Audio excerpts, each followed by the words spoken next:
But Gio, as this is going down to the wire, what have you seen from Northwestern that's allowed Northwestern to surprise everybody? I mean, they're defending at a high level, and it's team defense. They're united.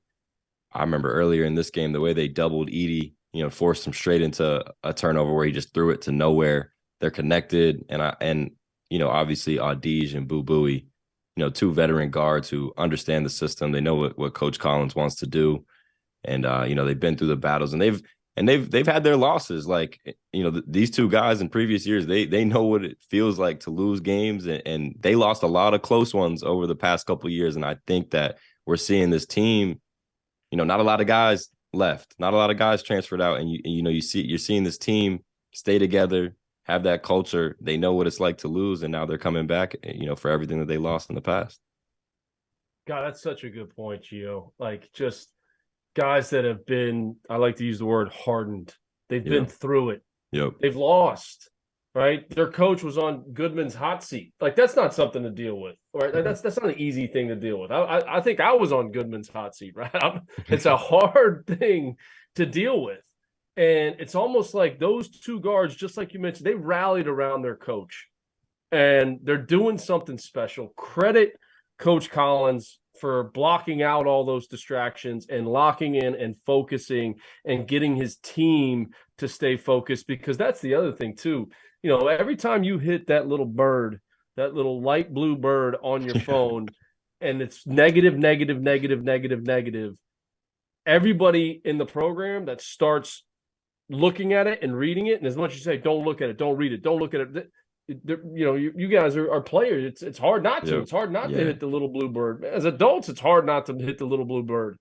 And 100%. To block out that negativity and block out that noise and do what they're doing right now, that's a credit to those guards, those players that stayed in the program to stick with it, and that coaching staff. It's impressive, man. And, there's a lot of guys that were on that Goodman hot seat list that are now off that hot seat list, that are having great years, and to be able to block out that negativity, that noise from your fan bases, from everyone, and just lock in. And that's what Northwestern's doing. And it's exciting. It's fun to watch. Yeah, credit to those kids, because there's guys that have stayed together on that roster. Boo Booey's just a leader, has been for them, and 24 points here today. To me, guys, there's nobody that really represents leadership on that Northwestern team more than Chase Audige.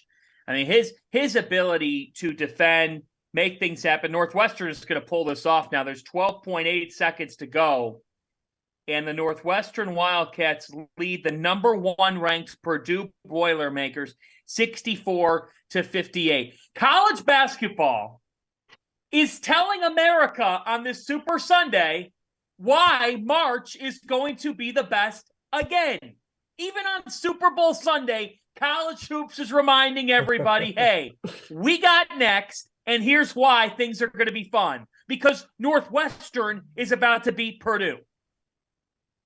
It's hard to win. It's hard to win on the road, and it's hard to win. And, every single possession. And we talked about the stretch, the home stretch here, these games in February leading into March. They all matter, and the stakes are high. Seedings are on the line. Championships are on the line. Berths are on the line. And that's why do not turn your TV off and watch these games and tune into these games.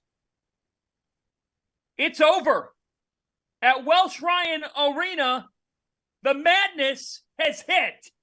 They're storming the floor. Northwestern has taken down number one Purdue 64-58. It's a sea of black at Welsh Ryan Arena on Blackout Day. The Wildcats have just made the statement to the college basketball world that they're back.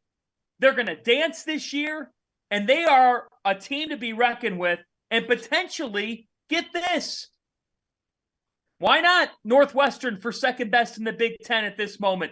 They're in second place after this win. They just beat the best team in America.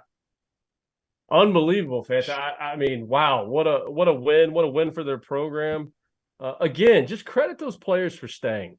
In today's day and age, Let me see what's out there. Let me see where I can go. Let me jump in the portal. I don't have to sit out. No, I'm staying. I'm seeing this through. Boo Booey, I'm seeing this through. I started my career. I came to play for Coach Collins. This is where I want to finish my career. Let's go do something special this last year. And that's exactly what they're doing. Yeah, I couldn't agree more, Fanta. Credit to those guys.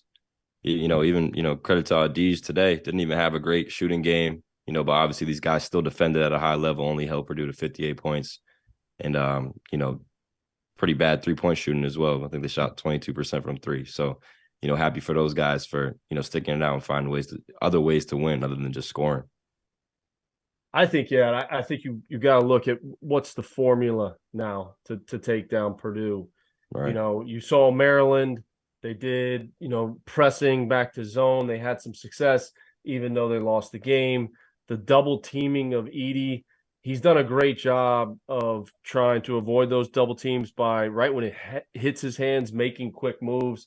But if you can get there on the catch, I think trying to deny passes, make catches hard, extend those wing entries where the ball can just dump into him from the wing.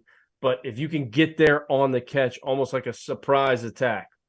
Some teams like to double from the baseline too, which is harder for him to see even with his size.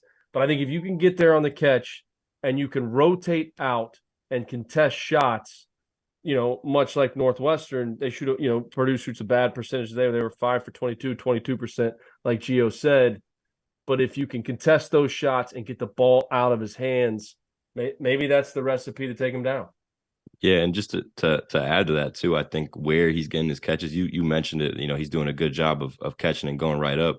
But it's easy for him to do that when it's right in front of the hoop. If you can push him out just a little bit beyond that block, that's when it starts to get a little bit harder for him, and he has to think about what type of move he's doing. Today he had 6 turnovers. We are starting to see that recipe of, get him out, can't be too close to that rim, because at the end of the day, he is 7'5", 7'7", whatever he is. He's Shaq. When he has his position, it's over. It's over. So you got to do your best to get him out of that position and then try to force him into some tough passes and, like you said, close out on some of these shooters.